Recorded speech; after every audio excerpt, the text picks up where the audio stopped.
ukaba ufise inzozi muri wewe, uzibere maso, uzirinde, uzizitirize gusenga, usenge kugira ngo wa mubi ntakunyage. Inzozi uziteramiye ntizipfa. Yosefu yarashitse ku Imana yamuvuze ko urupfu rwaje mu nyuma, mugabo ivy'Imana yamuvuze ko yarabishitseko. Ariko naciye ntangara ndavuga nti sha, ufise inzozi ukazigerako, ukumva uti ndahagaze neza muri vya bindi Imana yigeze kumvugako, ukabishikamo, uzuga umugavye, urashobora gupfa. Ariko wabereye maso inzozi zawe, ukaba ntajwe ufise ari kwagiriza ikibi, ukaba warahagaze neza mu bwizigirwa, nibashake bace hejuru Imana izana umutaka ikagufuka. Nibashake baca iburyo, nibashake baca ibubamfu, nibishake bituruka inyuma, nibishake bituruka imbere, Imana iragukingira. Abantu 10,000 bahindikirana imbere yawe, uri kurarorera kubera ikufise inzozi kandi ukaba uhagaze neza mu bwizigirwa. Urugendo rw'inzozi ibasha, Imana ishobora kugwihuta ukazishikako n'ingoga, nk'uko ishobora kubitebya, kuko ukwiteba ni kwitebuka.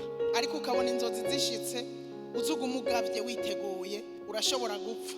Kandi gupfa si bibi, erega uburuhutse ubutame bwo muri inosi. Ariko ikibi n'ugupfa udashitse ku nzozi, uzize kwanjanjwa, uzize gusamara, uzize kubifata minenegwe. Gupfa udashitse ku nzozi ubupfuye nabi, ubupfuye ataco wimariye.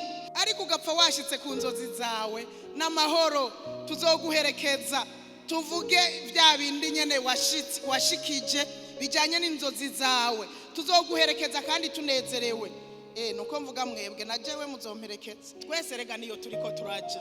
Ariko je sindashika ku nzozi, sindagera gupfa nimuhave mwibaza ngo nzofejo, sindashika ku nzozi. Hari ico Imana yambwiye, urazi ko nisanze ntaragishikako. Ndiko ndategura ayo majambo, niho nibutse ico Imana yamvuzeko. Navuga nico gituma wa musi ntapfuye, na cagihe nico gituma ntapfuye. Erega na cagihe sinapfuye kubera iki? Sinari bwashike ku nzozi, sindagera gupfa kuko sindabishika ko biracari hariya. Hari igihe umengo ngiye kubifata, hari igihe umengo ngiye kubikorako, ariko n'ubu sindabishikako. Rero sindagera gupfa. Satani vyumve sinzopfa, mugabo nimwabona mvuye nzoba narabishitseko. Mu yandi majambo rero, burya indota irakuzigama. Uri mu bwizigirwa ariko urazigamirwa mu rugendo kubera indoto.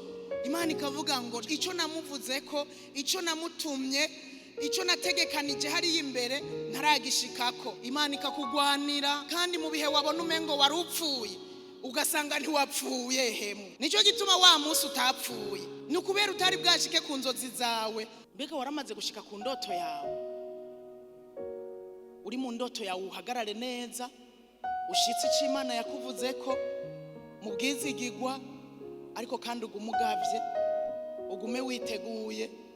Umaze gushika ku ndoto, na Yosefu yarapfuye, na Yakobo yarapfuye, na Aburahamu yarapfuye, ariko bapfuye baramaze gushika mu vy'Imana yabavuzeko.